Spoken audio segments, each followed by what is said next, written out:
प्यार में धोखे की कहानियाँ। उसकी जबरदस्ती और हिंसा से तंग आकर मैंने ये कदम उठाया। मेरी तरह ही ज्यादातर लड़कियां प्यार में हिंसा और जबरदस्ती की शिकार होती हैं।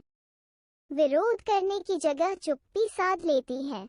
बॉयफ्रेंड की जबरदस्ती को नियति मान बैठती हैं।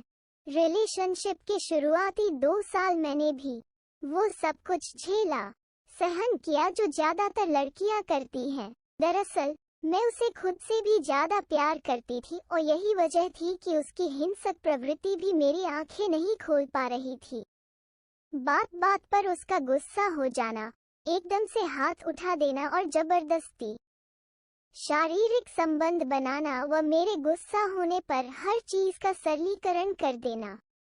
मैं ये सब झेल रही थी क्योंकि मुझे लगता था धीरे धीरे वो सुधर जाएगा और शादी के बाद सब कुछ ठीक हो जाएगा। लेकिन यह मेरी भूल थी और अपने ऊपर होने वाली ज्यादती के लिए मैं खुद जिम्मेदार थी। हमारे रिश्ते की शुरुआत चंडीगढ़ से हुई। पढ़ाई के दौरान वो मुझे मिला क्या, दरअसल वो मेरा सीनियर था और 1 साल के भीतर ही हम रिलेशनशिप में आ गए। खूब बातें होने लगी। मैं जब भी बीमार पड़ती सबसे ज्यादा परवाह वो ही करता। मुझे डॉक्टर के पास ले जाने से लेकर दवाई लाने और छोटी छोटी बातों पर हालचाल जानने तक। ऐसा लगता कि दुनिया में मेरे सिवाय उसके लिए कोई दूसरी चीज मायने ही नहीं रखती है। मैं अपनी सहेली के साथ हॉस्टल में रह रही थी और वो दोनों एक ही जगह के थे। पता नहीं कब मेरी सहेली उसकी बहन बन गई और हंसते हुए उसने हर बात पर उसकी इतनी तारीफ की कि मेरी आंखों पर पट्टी बंध गई। रूम में जब भी कोई बात होती बिना राकेश काल्पनिक नाम के बात की शुरुआत ही नहीं होती थी। हर बात के केंद्र में वो ही रहता, उससे ही बातें शुरू होती और उस पर ही खत्म होती। पता ही नहीं चला कि मेरे मन के भीतर वो एक नायक की भूमिका में कब बस गया। बाकी लड़कों से एकदम अलग लगने लगा। मैं अपनी हर छोटी छोटी बातें शेयर करने लगी।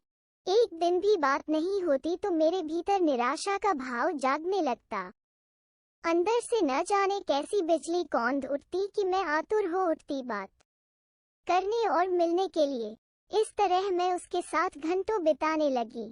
पता ही नहीं चला कब कॉलेज में उसका आखिरी साल आ गया।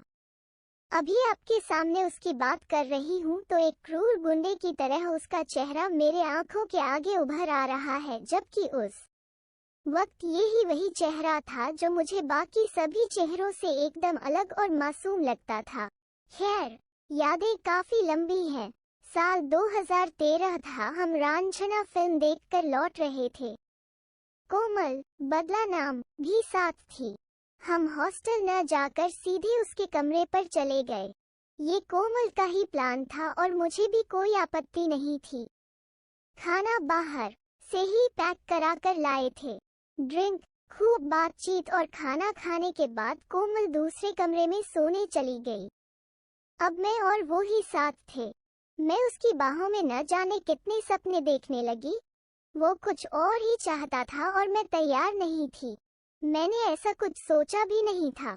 इसलिए जब उसकी छेड़खानी बढ़ने लगी तो मैं एकदम से गुस्सा हो गई और कोमल के साथ दूसरे रूम में जाने लगी।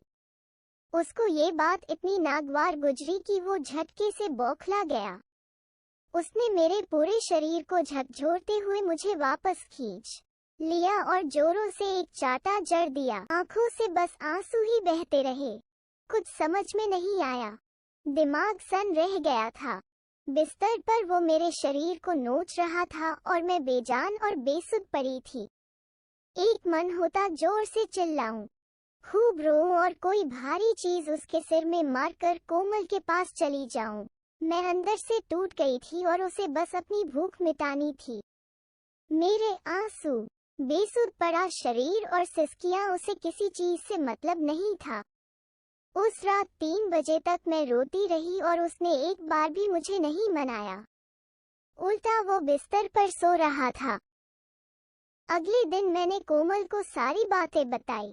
उसने जो बोला मुझे अपने कानों पर यकीन ही नहीं हुआ। उसका कहना था रिलेशनशिप में यह आम बात है, भूल जाऊं। एक हफ्ते तक मैं इतना गुस्सा थी कि उसकी शक्ल भी देखना नहीं चाहती थी। लेकिन घर में कोमल, फोन और मैसेज में उसका भोलापन, माफी के मैसेज और बार बार फोन। पता नहीं क्या हुआ, मैं उससे अपने रिलेशनशिप को खत्म नहीं कर पाई। कई बार ऐसा ही हुआ। वैसे वो सामान्य रहता, लेकिन जब उसका मन शारीरिक संबंध बनाने का होता, वो खूंखार में तब्दील हो जाता। हाथ उठाने से भी गुरेज नहीं करता, गालियां देने लगता। ऐसा ही चलता रहा और वो दिन भी आ गया जब कॉलेज में उसकी विदाई की पार्टी थी। उस दिन भी उन्हें वैसा ही किया जैसे रांझना फिल्म। देखने के बाद मैं पूरी घटना बताना नहीं चाहती। इसके बाद मैंने उससे दूरी बना ली। वो कई फोन करता, मैं कम का ही जवाब देती। मुझे उससे नफरत हो गई थी। कॉलेज खत्म हुआ, मैं दिल्ली आ गई और यहाँ एक प्राइवेट कंपनी में काम करने लगी।